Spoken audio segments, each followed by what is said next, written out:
dominicanas, esto es Cátedra Médica porque la salud merece respeto. Hoy es martes 27 de diciembre del año 2022. Sean ustedes bienvenidos a este contenido del día de hoy. Muy buenos días, Lisania Salcedo. Muy buenos días, doctor Roberto Lafontaine. Nelson Rodríguez Monegro. Muy buenos días, doctor Rafael Montero en los controles, don Isidro Labur y don Ismael García. Gracias por hacer posible cada día de 10:30 de la mañana a 12 del mediodía Cátedra Médica. Cátedra Médica va dirigido exclusivamente a la población dominicana, a la gente que necesita tener las informaciones que le van a beneficiar con elevar sus conocimientos sobre medicina. Aquí, aunque somos de interés científico, nos interesa que la gente de a pie nos entienda. Nos interesa que la gente no salga confundida. Muy por el contrario, que las personas tengan todos los días las informaciones que le van a permitir vivir más y vivir mejor. Nosotros llegamos cada día a través de las frecuencias compartidas, 98.5, eso es Rumba como emisora matriz, y 101.1, eso es Premium para toda la región del Cibao, el mundo, a través de la internet, a través de Rumba FM, ese es el canal en YouTube en vivo, y también a través de Instagram, estamos a través de @rumba985fm. Usted puede hacer contactos con nosotros en cabina a través de los teléfonos 809-682-9850, 809-682-9850 y la línea internacional 833-380-0062. Usted puede llamar, puede compartir con nosotros. Lo mismo lo puede hacer a través de esas plataformas que ya decíamos. Ahí están los chats, tanto en YouTube como en Instagram. El tema de hoy es la inteligencia artificial y la salud mental. Vamos a ver de la mano de el psiquiatra infanto-juvenil, el doctor Luis Ortega, quien tiene pues el tema de hoy, la inteligencia artificial y la salud mental. Vamos a ver cómo nosotros podemos sacarle provecho de la mano de un psiquiatra, de un profesional de la salud mental, pero con una muy buena preparación para los jóvenes, para los niños, porque él es psiquiatra de los chiquitines y de los adolescentes. Una de las etapas más difíciles, sin lugar a dudas, de mayores desafíos, de mayor cambio en nuestra esfera mental, donde ese remodelado, esa poda cerebral se está dando, pues la encontramos en esa etapa de la vida. Y estaremos entonces conversando con este profesional sobre este tema, inteligencia artificial y la salud mental. Muy buenos días, Lisania Salcedo. Buenos días, doctora Mauri García. Saludar y agradecer a toda la gente que cada día hace contacto con nosotros a través de Rumba 98.5 FM. Agradecerles porque lo hemos dicho, lo repetimos cada día, la razón de ser de esta producción es la gente, es poder llevarle esta información que los eduque, esta información que les garantice mejor vida. Así que aquí está este equipo, como cada día, trayendo hoy un programa súper interesante que lo adelante podrán disfrutar. Así que manténgase por ahí en contacto con Cátedra Médica. Buenos días, doctor Roberto Lafontaine. Buen día, Lisania, a Mauri, Rafael Montero, los I al cuadrado, Isidro, Ismael Labur y ese gran público que nos sigue. La verdad que Cátedra Médica se está despidiendo este año. Estamos en el, ¿cómo es? Último, penúltimo, tras antepenúltimo, tras. Último martes, ahí, simplifíquelo. Gracias, Último martes del año. Óyeme, en grande, porque este tema del uso de la inteligencia artificial pone a pensar a mucha gente, bueno, ¿será sí, que ¿cómo el se psiquiatra va a tener un esto? cerebro ahí al lado? Pero aquí vamos a ver en conjunto con este médico el cómo es posible utilizar todos estos adelantos tecnológicos en la Así salud, es. en la medicina. Así es. Buenos días, doctor Rafael Montero. Buenos días, a Mauri, Lisandra, Roberto, nuestro amigo Monegro allí en Moca y el público en general que está siempre pendiente a todas las orientaciones que se dan a través de este programa.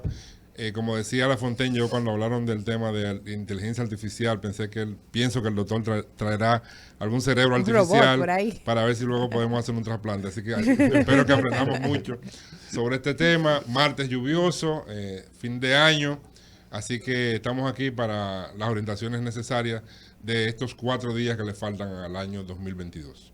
Bueno, fíjense señores, las noticias sobre el escritorio de Cátedra Médica.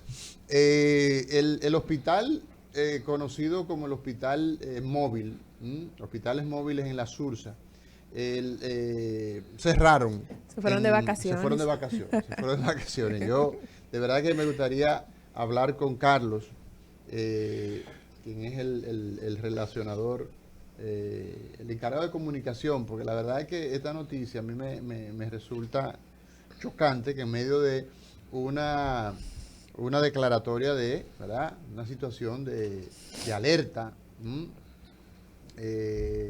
como ha designado el Ministerio de Salud Pública, y ante la identificación ya de casos en la Sursa de cólera, pues el hospital que se anunció que iba a permanecer ahí como la primera, digamos, avanzada de la respuesta ante los casos que pudieran incrementarse, pues cerró. Y esto lamentablemente da un mal sabor y da un mal mensaje. ¿Por qué? Porque en salud, las situaciones o sea, los centros de servicio de salud no cierran. Los centros de servicio de salud permanecen abiertos, permanecen disponibles, deben estar accesibles. Y máxime si usted está hablando de una situación de esta envergadura. Eso es reprobable. Y ya hoy, doctor, sumado a eso, el encargado de esos hospitales móviles ha hablado de que han bajado el número de contagios. Y puede resultar esto un poquito hasta incoherente porque se había anunciado que las aguas están contaminadas y que la gente seguía utilizando las aguas pese a que el ministerio había dicho que no lo hicieran. Entonces, bajaron mágicamente los contagios. Entonces, eso da una mala señal definitivamente de que una acción ministerial, una decisión de crear una estructura que esté vigilante, de repente el 24 y el 25, mire, vámonos, que aquí no hay nada. Vámonos a beber. Vámonos a beber. Vámonos a comer. El cólera se fue de Navidad. Exactamente. Entonces, eso definitivamente, ayer nosotros hablábamos, que nosotros nos decíamos, tenemos nuestra normativa, tenemos un modelo de atención primaria que el país lo adoptó. Dice, mira, eso es lo que nosotros tenemos, nuestro modelo de atención es este, pero no lo aplicamos. No lo aplicamos, a alguien se le ocurre una orden superior, cualquier bobería de esa. Y entonces, en 2 o 3 días, vuelve, ¿verdad?, la noticia, porque la situación no se ha ido, la situación sigue estando latente. Y lamentamos eso. Y lo lamentamos mucho porque entendemos que hay que ser coherente. Cuando usted define un objetivo, yo creo que en la vida, esos son de los principios que los seres humanos tenemos que tener bien claro. Primero usted debe definir qué es lo que usted va a hacer con su vida, va a hacer con su empresa, va a hacer con lo que sea, con el proyecto que usted tenga en las manos. Tiene que definir qué es. Y después usted tiene que ser persistente, insistente. Usted no puede desmayar. Entonces no es posible que nosotros tengamos hace 2 o 3 semanas hablando de esta situación. De hecho son meses, pero donde hemos visto que hemos tenido ya casos criollos aquí, en la República Dominicana, en la zona de la Sursa, que el ministerio dé una respuesta coherente con la situación, porque sí, bueno, sí, es un primer escalón que se lleva para tener centros de rehidratación, una atención oportuna. O sea, hemos dicho que el cólera, cuando se presenta de forma grave, más del 50% de la población puede fallecer por una deshidratación severa, una diarrea con aspecto a agua de arroz. Y la gente se puede chocar, decimos en medicina, se puede tornar hipotenso, la presión se le va al suelo. ¿Por qué? Porque se queda sin líquido, no circula. O sea, simplemente se desinfla el ser humano, se desagua. Todos los líquidos se pierden en cuestión de horas y puede fallecer. Nelson Rodríguez aquí lo ha dicho, y para muchos de los que trabajamos en el área de la salud, Luis, por ejemplo, como psiquiatra, Montero, bueno, Montero no, Montero ya es otra cosa, porque Montero como epidemiólogo, como un profesor de tú tienes más de 30 años en esa universidad, yo no sé, tú entraste como a los 12. Era muy jovencito cuando ingresé a la universidad. Óyeme, tú decir que a un paciente se le pueden pasar 100 soluciones, oye, 100 sueros para tratar una situación de una deshidratación, eso es prácticamente increíble. Y sí, entonces, señores del Ministerio de Salud Pública, la persona encargada, el ministro, los viceministros, quien sea, yo creo que eso no habla bien de las decisiones que se toman en torno a una situación que ustedes están diciendo que es de alerta, de una situación. ¿Fue designada la situación de la SURSA como una alerta? ¿O cómo fue designada? La verdad todavía no hay ninguna publicación oficial que haya dado la alerta sobre el tema del riesgo que tenemos de contaminación por cólera. Simplemente se fue allí, se hizo una ruta, se visitó el ministro y se instalaron allí los hospitales móviles, pero no ha habido ninguna acción pública oficial declarando la zona en riesgo. Yeah. Y ayer veía uno de los moradores que estaba dando una declaración que decía que efectivamente ellos continuaban consumiendo el agua de la SURSA porque los tinacos no habían sido higienizados nuevamente y que ese era lo único que tenían acceso, entonces se iban tomando el agua independientemente de que estuviera contaminado o no, bajo riesgo de padecer cólera. Ya. Sí, ahora Montero me corregirá, pero esto puede considerarse un brote, ¿verdad? Sí, efectivamente, es un brote de cólera. Es un brote. Entonces, fíjate, y ya Liz hizo el comentario que el encargado del control de esto dijo, bueno, que habían disminuido los casos. ¿Casos de qué? ¿Cuál puede ser la consecuencia de esto? Precisamente a mí me tocó estar en el Mocoso Puello cuando la epidemia aquella. Y mira, hubo que diseñarle una ruta interna porque la cantidad de personas que fueron allá precisamente porque estaban afectadas con la enfermedad, con las mismas características que muy bien acaba de señalar a Mauri, eso no tiene nombre. Se iba a producir una contaminación interna allá en el hospital, una contaminación interna en el hospital y además, que es lo más importante, la parte humana, las personas se agravaban sin necesidad de poderlo hacer, sin necesidad de hacerlo, porque era mucho el trayecto que tenían que recorrer y mucho el trayecto en espacio y en tiempo que tenían que recorrer para iniciar tratamiento ya en el caso del inicio de la deshidratación. Pues entonces este hospital que nosotros llegamos a comentar qué característica de hospital era, vemos que estaba en la iglesia, por lo tanto, como dijo Mauri, es un centro de hidratación, de una primera hidratación que pudiera ser salvadora. El cerrarlo, porque, bueno, viene 24 y 25, fue una decisión irresponsable, en vez de decir arriesgada. Y tiene importancia de cara a que ahora viene el día 31 y 1 de diciembre, pero ven acá, lo van a cerrar otra vez, cuando hay la posibilidad, y más como señaló Montero, que están consumiendo las mismas aguas, las mismas cosas, de que se desencadene ya el brote y una transmisión, o sea, tremenda a nivel comunitario, y por lo tanto tengan que acudir a un centro, creo que el único centro de tercer nivel de atención, o sea, que esté en la zona, para contaminar precisamente este centro y por lo tanto poder poner en riesgo a la población que normalmente acude a este centro a buscar servicios de salud. Ojalá, desde aquí de la Cátedra Médica, hacemos este señalamiento, que no se repita la misma conducta para el 31 y el 1 de diciembre. Bueno, fíjense, con relación al tema de las aguas, hay una enfermedad que se conoce como una enfermedad provocada, ¿no?, por un parásito, la llamada Naegleria fowleri, que a nivel mundial Se la come el cerebro. esa la come cerebro. Ameba come cerebro. La ameba come cerebro. Se hacemos el uva. Que desde en el año 2018 se habían contabilizado unos 381 casos en todo el mundo, lo cual significa que es una enfermedad, digamos que no es tan frecuente.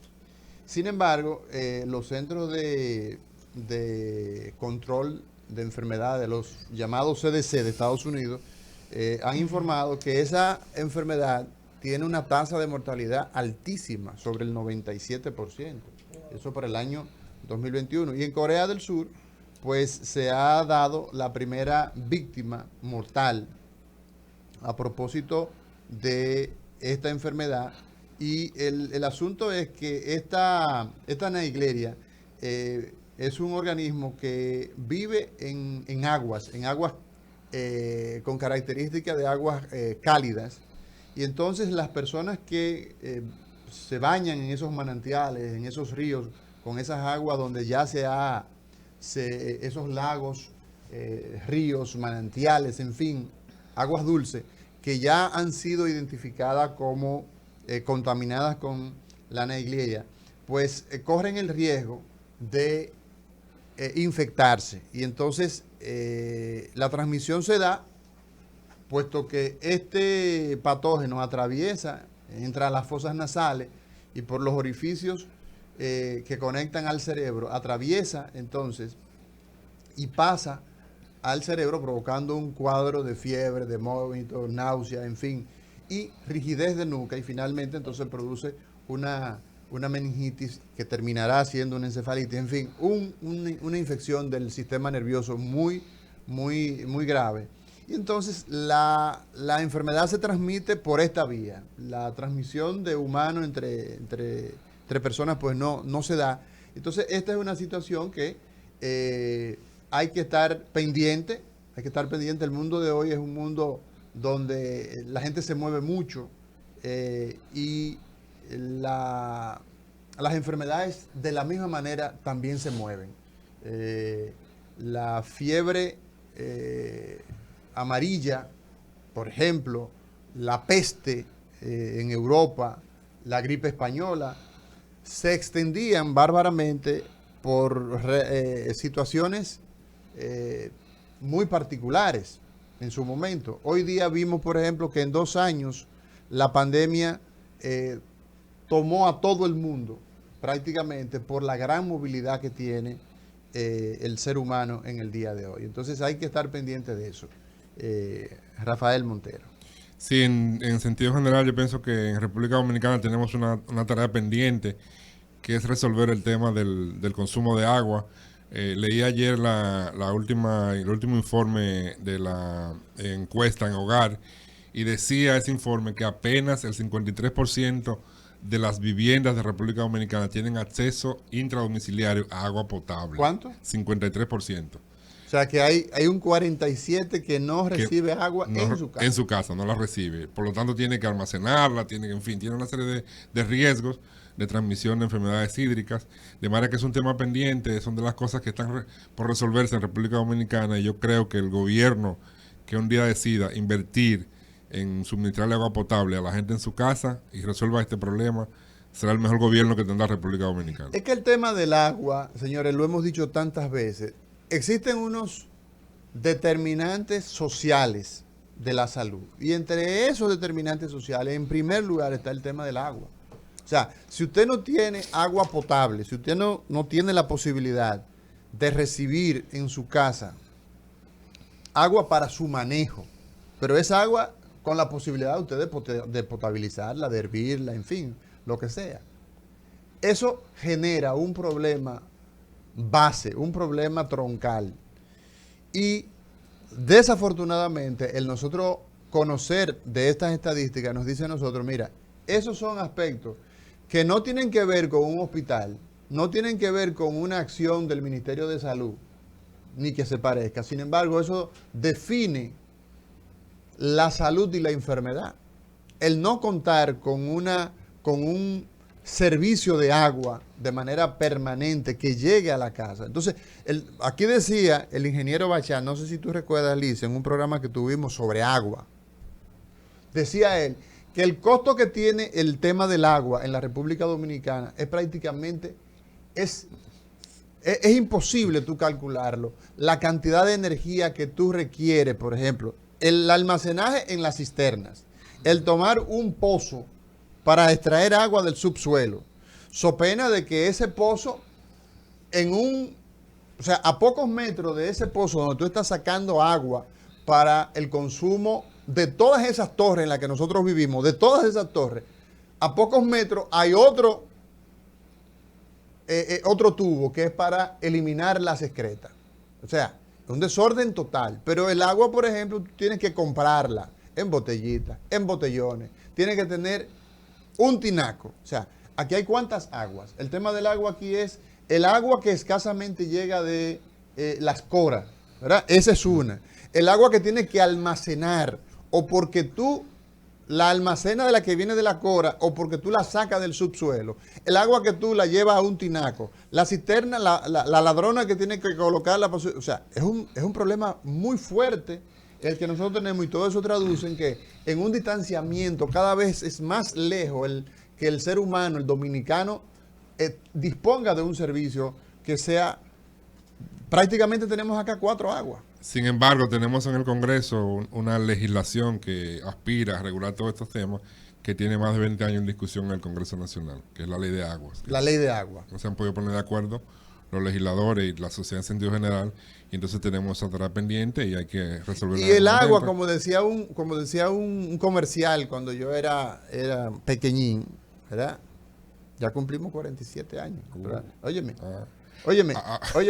decía, el agua es vida. No la desperdicie. No la desperdicie, decía en ese decía momento. Eso, decía Entonces, eso. el agua es un problema muy fuerte y lo es a todos los niveles. Señores, nosotros estamos en Cátedra Médica, donde la salud merece respeto. 809-682-9850 es la línea de contacto de acá en cabina a nivel nacional. 833-380-0062. El tema de hoy es la inteligencia artificial y la salud mental. Veremos cómo triangulamos esto. Mira, hay otra noticia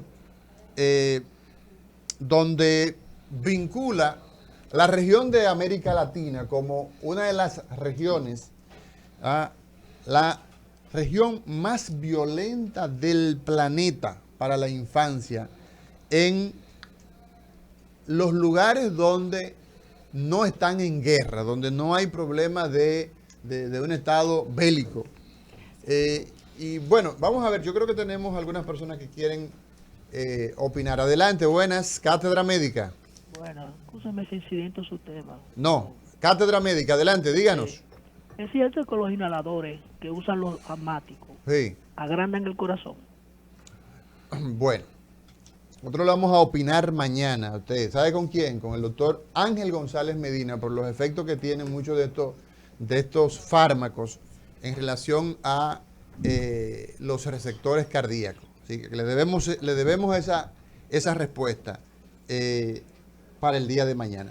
Mira, aprovechando justamente que nosotros tenemos acá al doctor Ortega, la información viene servida de parte de el comisionado que tenemos para América Latina y el Caribe de UNICEF, Laurent Duvillier. Duvillier señala que América Latina y el Caribe, para un niño o para una niña, es la región más violenta del planeta.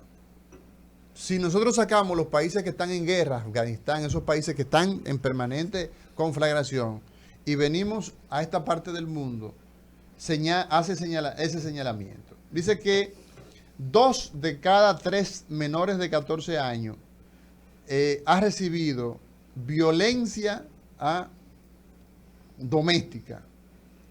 Y esa situación, ¿verdad?, dice ese comunicado, puede iniciar hasta antes del primer año de vida. ¿Qué representa esto? Entonces, eso no solamente se da, digamos, en un momento, sino que, según el comunicado, esa situación de violencia se da durante toda la infancia, cambia la psiquis de ese ser humano porque vive en un estrés permanente y entonces se perpetúa en ya la adultez. Luis, buenos días. Buenos días, vamos a introducirte sobre el escritorio. Esta noticia de esta situación que habla de la violencia que viven nuestros niños, nuestras niñas, tú como psiquiatra infanto-juvenil, ¿qué opinión te merece? Mira, hay una cuestión en América Latina, y eso lo vemos desde hace mucho tiempo, pero ahora se ha incrementado más, que es la normalización de la violencia. La normalización de la violencia. Claro, si a un niño tú le produces violencia durante toda su etapa de desarrollo, además de que va a traer consecuencias a nivel psíquico y físico de él, al final va a ser un adulto que va a ser violento también, claro, con los otros niños y con las otras personas, porque fue lo que le enseñaron que funciona o lo que era normal para él. Eso en América Latina se ha expandido demasiado. Vamos a decir que en otros países tal vez desarrollados hay un poco más de control, muchísimo más de control. Entonces tenemos que comenzar a no normalizar la violencia. Si no normalizamos, muchas veces la misma madre decimos, mira, no hable duro, ni diga mala palabra, y dice 3 malas palabras diciéndole que no diga mala palabra. O sea, porque no solamente la violencia. Mira, San Antonio, muchacho, no diga esa palabra. O no te pelees en el colegio, pero le tira un chancletazo atrás al niño, ¿no? Entonces, esa confusión de la mente, además de que le trae mucha confusión de identidad, de cómo comportarse, de adaptabilidad, también le trae problemas a nivel del desarrollo neuronal, de su desarrollo emocional y de su entorno. Vamos a ver qué dice la gente. Muy buenos días, Cátedra Médica. Buenos días. Hola, hola, adelante. Se van. No saben gobernar, Leonel presidente. No. Doctor Lafontaine tiene un comentario, adelante. Sí, Luis, no sé si fue contigo mismo que estuvimos comentando, que además lo que pasa en el útero,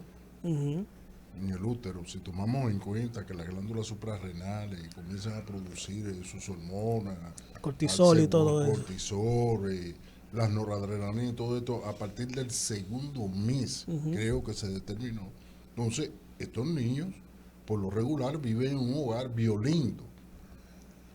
Viven en un hogar violento. Entonces, claro, comienzan a recibir la violencia precisamente de que están en el útero, salen, además de esto, medios violentos. O sea que el problema es más grave de lo que se ha señalado. Sí, es como usted dice. Incluso se han visto estudios que se han hecho, no en la América Latina, en otros países, que un feto que la madre ha tenido constantemente estrés y muchas veces por violencia, hay un trastorno de desarrollo 3 o 4 veces más probable. Los trastornos de desarrollo son autismo, déficit de atención y otros tipos de trastornos de desarrollo, pues mucho más probable en una casa donde haya un tipo de violencia constante a la madre. Por esa misma casa que usted está. Bueno, señores, nos vamos a una pausa. Hoy hablaremos de la inteligencia artificial y de la salud mental de la mano del doctor Luis Ortega, psiquiatra.